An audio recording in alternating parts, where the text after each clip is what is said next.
Hey guys, thank you for tuning in, and I know it's been a while since we've posted a video, but I want to get back in the habit of creating these, attack reviews and some other content for y'all.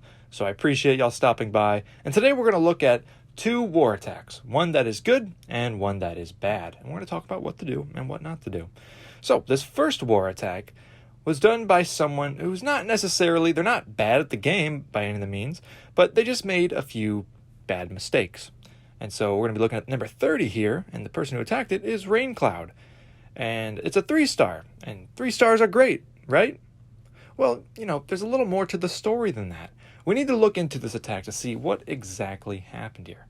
Look into the details, for the devil is in the details. So let's take a look at this attack, and let's just see what happened. What can we take out of this? What went right, and what went wrong? It's a Town Hall 9, and as you saw earlier, Raincloud is a Town Hall 10. So by default, Raincloud has an advantage. All right, so she dropped an archer right down there.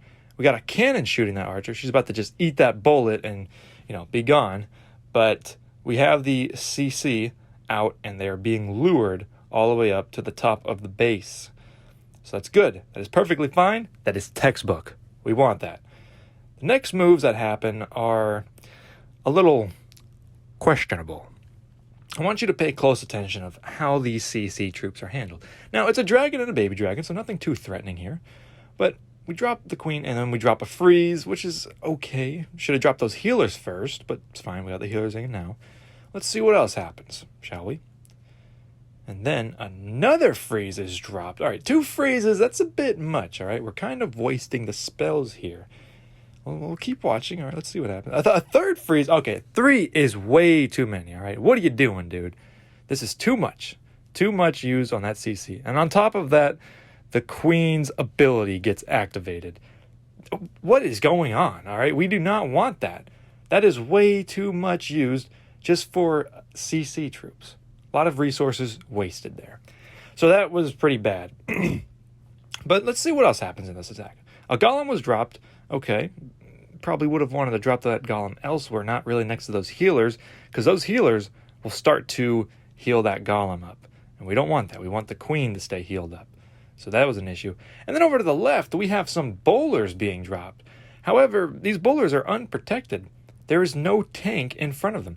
Had the golem or the P.E.K.K.A.s been in front of them, that would have been fine. But instead, the P.E.K.K.A.s, they're dropped at the top of the queen. This placement makes no sense. I don't know what's going on here. Maybe Raincloud has a lot on their mind. It's busy times these days, but this is just some bad placement. And so those bowlers are just going to get hit with so much stuff, and they're not protected. Effectively, these bowlers are going to get obliterated. And that's right. I had to mispronounce the word because that's how serious this is. It just gets your thoughts rushing. All right?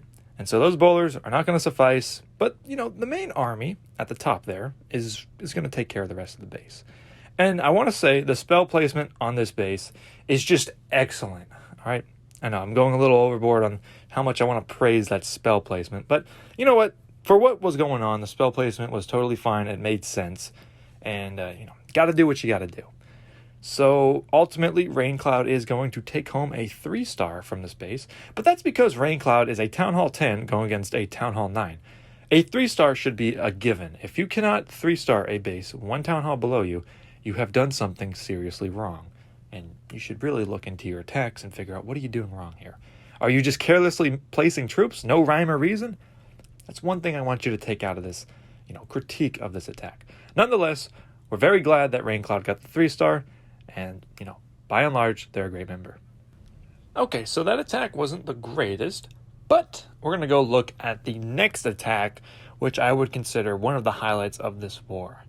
And now this attack took place in the war that we ended up losing, unfortunately, but I still think it's noteworthy. And now this attack was done by one of our most cheerful, kindest, politest members of the clan who just supports everyone. I'm being a little sarcastic here because Viper is very outspoken, and he will speak his mind when he feels. But I think his attack was noteworthy enough to show y'all in this video. And there's a lot of good things he does. Unfortunately, it's a 2-star, but there was still a lot that was done. This is also a Town Hall 15 base. He's a Town Hall 14. Now, I know that's not excusable in some scenarios. Perhaps the base could have been rushed. But consider this. He got the most heroic attack. Now, that's a good achievement to put on your resume whenever you're signing up for a job. Very impressive right there.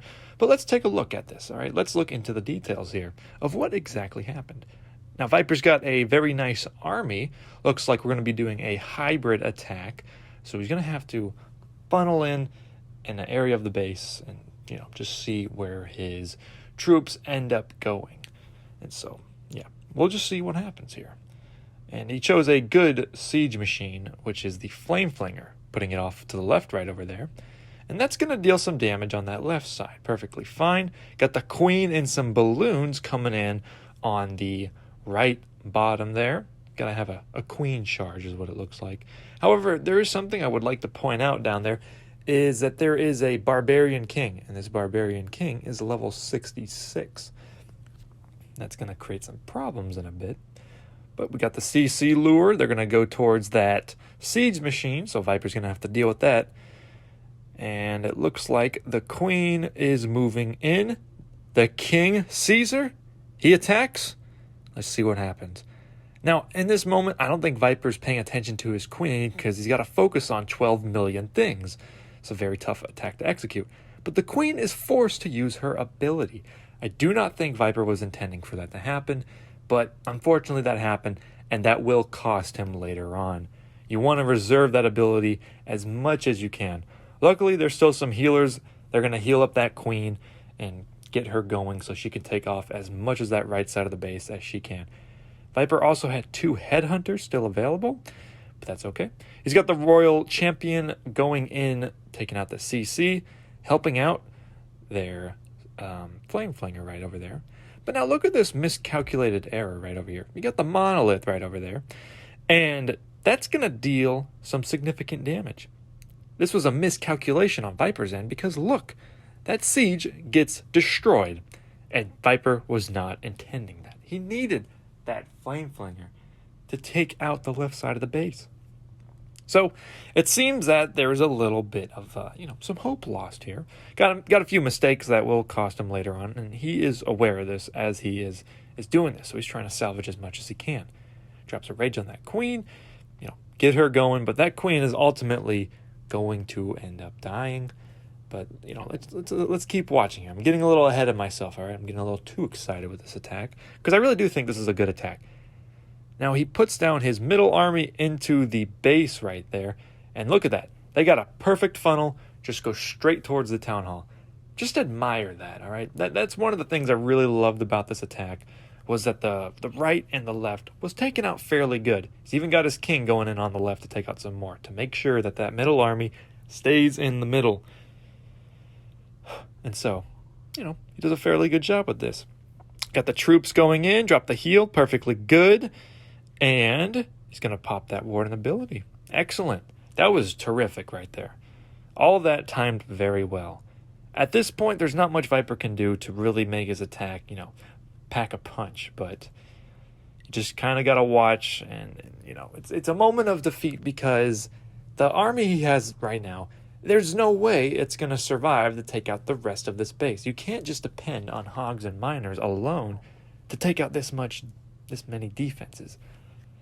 So at this point, Viper's probably, flailing his head back and forth, probably screaming, possibly crying at this point because this attack just went wrong for him. And, you hate to see that happen, but, mistakes do happen. And, you shouldn't beat yourself up about them. Overall, the execution didn't go to plan, but it was still a really good attack. And there's a lot of things that did go right, but a few costly mistakes. Learned from them, move on. I still think this was a really good attack. So thank you for that one, Viper. And that's going to do it for this video. Don't got much more to show y'all because then this would be a bit longer. I think it's long enough now. But thank you for watching, and I hope you've enjoyed what you've seen. If you have any questions, comments, or concerns, or critiques of your own, please let me know in the comments or reach out. Have a good one. Take care.